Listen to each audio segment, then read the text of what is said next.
De la semana tiene que ver con las universidades. Yo decía hace algunos minutos, la Argentina se puso de pie, toda la Argentina, para defender la universidad pública. Esta es la imagen del Congreso, pero la marcha en Córdoba fue muy grande, en Salta, en Jujuy, en el norte argentino.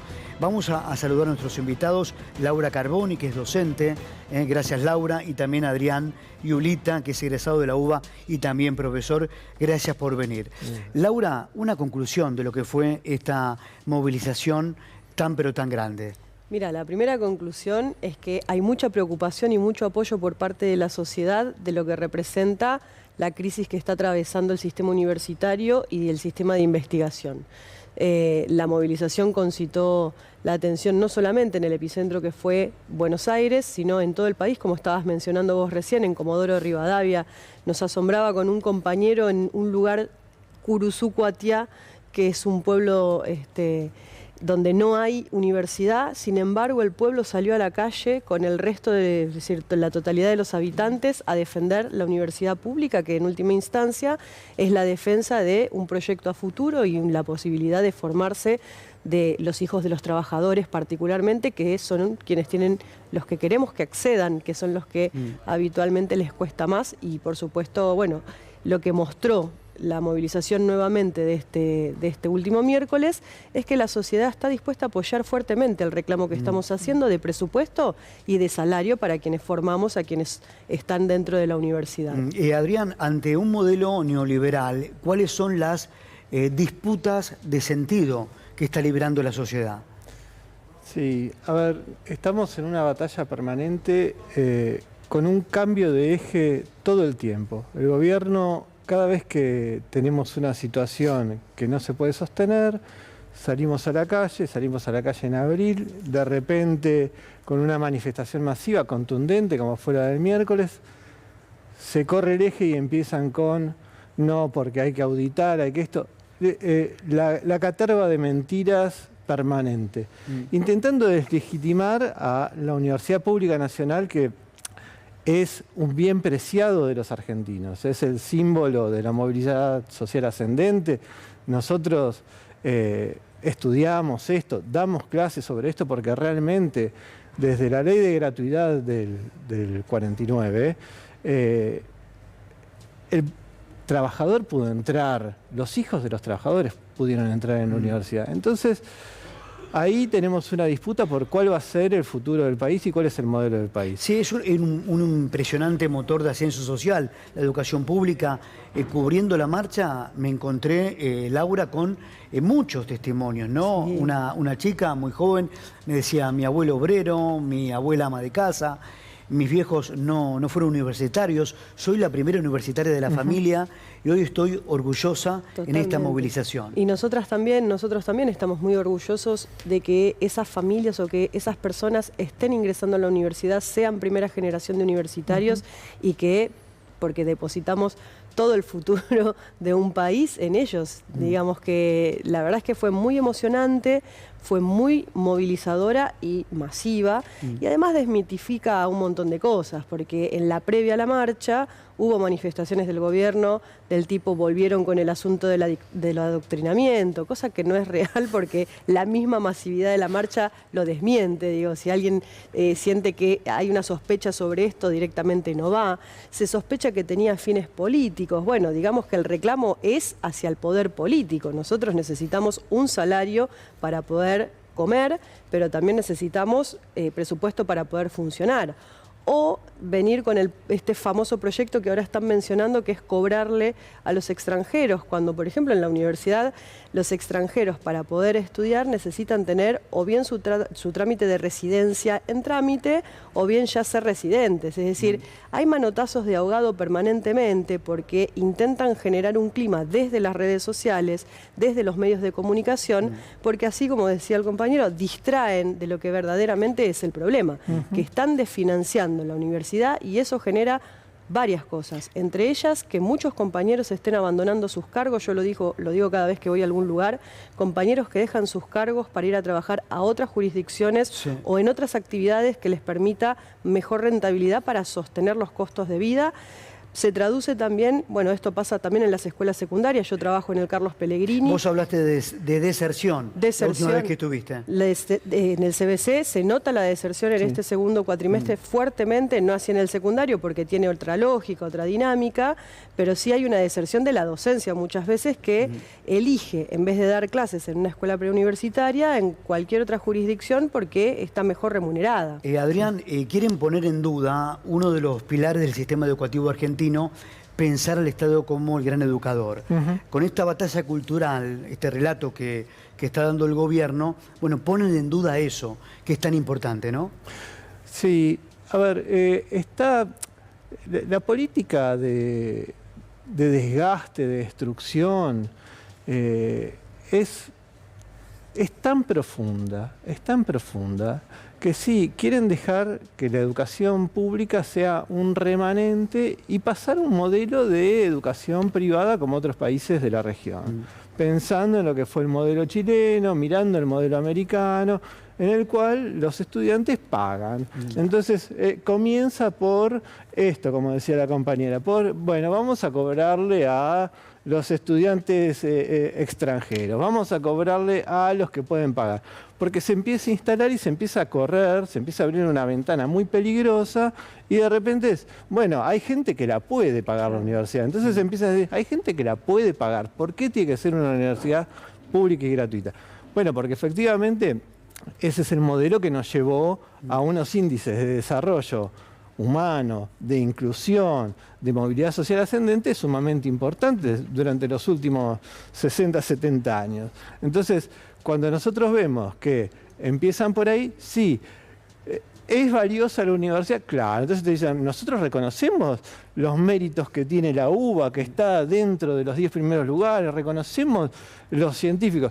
Pero, y cuando viene el pero, empiezan a decir cualquier cosa. Y algunos profesores, Laura, universitarios en la marcha, me decían que nunca hubo una baja de presupuesto tan rápido, acompañado por un discurso oficial que lo estimula. Sí. ¿Coincidís con este planteo? No solamente eso, creo que lo estimula, también promueve estos discursos de la privatización de la educación pública.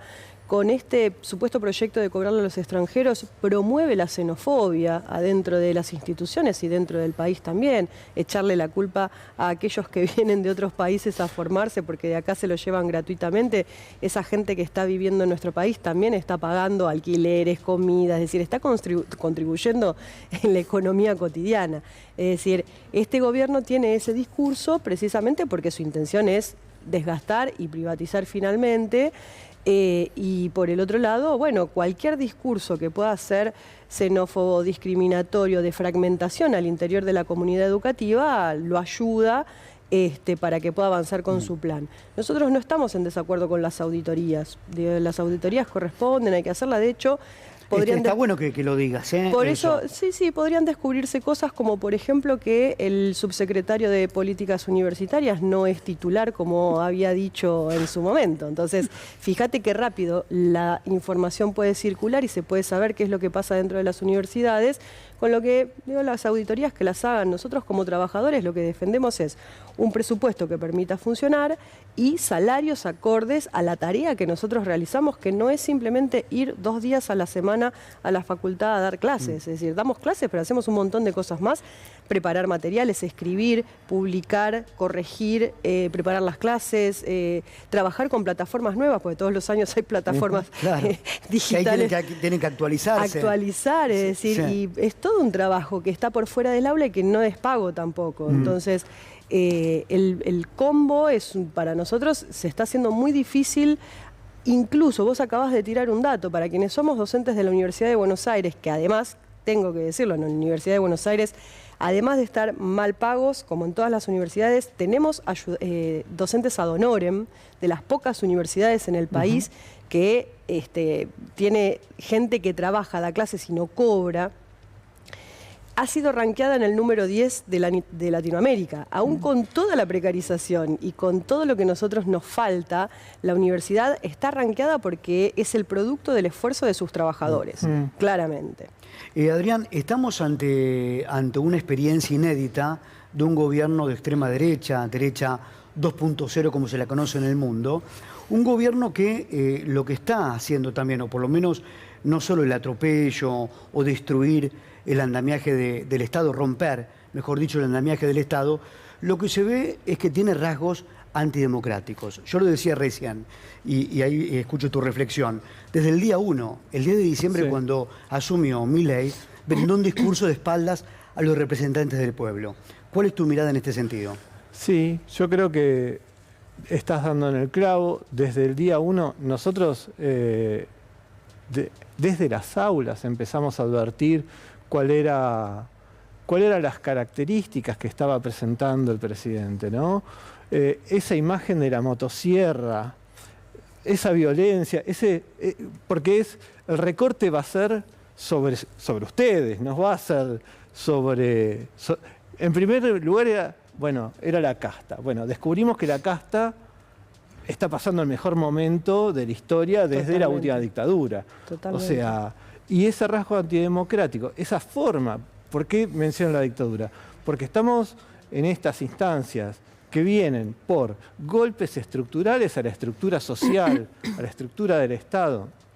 Como fue la dictadura en cuanto a la desindustrialización, la desaparición forzada. Bueno, fuimos teniendo después una versión noventista con también una nueva desindustrialización, una ruptura de toda la estructura que era sostén, los ferrocarriles, la inclusión, o sea, y ahora venimos también por otro golpe. Y claro, la educación es un lugar central para dar ese golpe. ¿Por qué? Porque si tenemos un golpe de estas características, que no es un desfinanciamiento en equipamiento, no es una computadora que listo, mañana volvemos a comprar. Formar recursos humanos y de la calidad que hacemos en el sistema universitario argentino es sumamente costoso. Yo estoy de acuerdo con que es costoso, pero costoso ¿por qué? Porque las empresas internacionalmente requieren ese personal muy formado. Entonces, es esa contradicción entre somos un gobierno pro empresa, las empresas requieren personal altamente calificado. Bueno, pero desfinanciamos por otro lado el sistema universitario.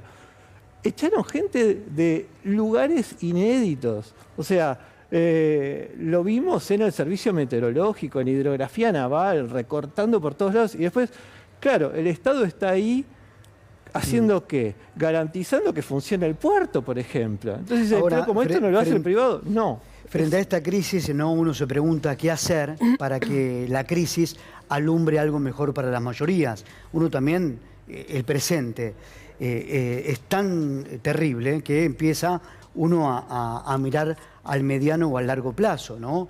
Un gobierno que venga a reparar este daño que estamos viviendo.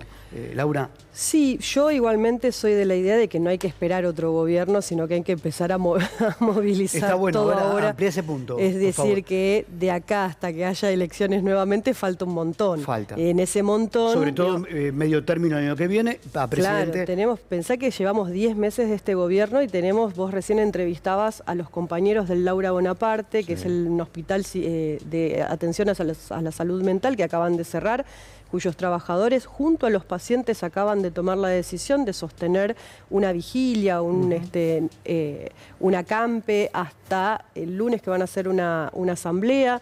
Es decir, es un gobierno que lejos de, como decía el compañero, lejos de atacar a la casta, o la casta son los jubilados, los docentes, la salud, el ANMAT, el CONICET, el servicio meteorológico. Es decir, bueno, lo que se vio el otro día para mí es muy alentador, no solamente que toda la sociedad salió a defender la universidad pública, sino que muchos de los reclamos que estamos mencionando acá también se hicieron presentes en la marcha. Es decir, hubo como una suerte de coordinación sin coordinación, es decir, sin estar llamándonos. Pero la gente que está en un conflicto, como puede ser en empresas privadas, como pueden ser los jubilados o cualquier otro sector, estuvo el otro día en la calle, porque bueno, se empieza a entender que cuando la calle es tomada de manera masiva, es un mensaje para el gobierno. Si no, el gobierno no estaría saliendo a hacer tantas maniobras o tantos malabares para ver cómo resiste lo que va a hacer si el veto no, si el veto no avanza tal como él sugiere. Para él es un golpe político, más allá de una cuestión económica. ¿Cómo responderle a este gobierno vos nos decís, Laura, con la calle, ¿no? Con la manifestación, como estamos viendo ahora las imágenes, que fue realmente muchísima gente. Ahora, también te pregunto, Adrián, ¿cómo está el ambiente, el clima dentro del aula? A ver, como decía acá la compañera, este fue un año que podríamos asimilarlo a lo que era la pandemia, en cuanto al deterioro que está sufriendo por pérdida de ingresos nuestro alumnado, o sea, los docentes por un lado, pero nuestros estudiantes también, o sea, tienen que salir a trabajar, sus padres tienen que salir a trabajar, pero ya lo estaban haciendo, tienen que salir a hacerlo mucho más para cubrir necesidades básicas. Entonces la presión que tienen, nosotros, el horario de mis carreras es a la noche de estudiantes que trabajan. Claro. Esos estudiantes ya vienen con una carga enorme sobre sus hombros para estar en el aula. Y ahora se les suma un desconcierto enorme de qué va a pasar con sus estudios. Y por otra parte, no tienen el mismo poder adquisitivo que antes. Entonces, en esa situación ocurren un montón de cosas. Por ejemplo, hablabas de lo que estaba pasando con el Bonaparte. Claro, hay un montón de casos de estos padres desbordados por la situación que requieren asistencia, Totalmente. que requieren mucha más asistencia de un Estado que, al contrario de dárselas, está en retirada. Adrián, muchas gracias. ¿Una conclusión, Laura? La conclusión es, todavía no está cerrado el conflicto seguramente se va a profundizar. Desde nuestro lugar, que es AGDUBA, vamos a hacer asambleas el lunes. Si se trata el veto finalmente el miércoles, que es cuando está dispuesto por la Cámara de Diputados. Perdón, te hago un punto ahí, que el gobierno no tendría los votos. Por ahora no tendría los votos, pero ya hay movimientos. Digo, ayer se reunió con Macri, eso es una señal. Digo, está avanzando en alguna rosca para ver si puede... Pero una buena, Laura, un diputado del PRO dijo que va a apoyar, no va a apoyar el veto del presidente. Esperamos que todos los bloques acompañen la educación pública porque es lo que corresponde, porque es para un bien común. No es una cuestión personal, no se trata de un partido político, se trata del futuro de un país. Por eso es tan importante. Gracias, Laura, gracias, Adrián. Gracias a vos. Muchas gracias por venir. Gracias a vos.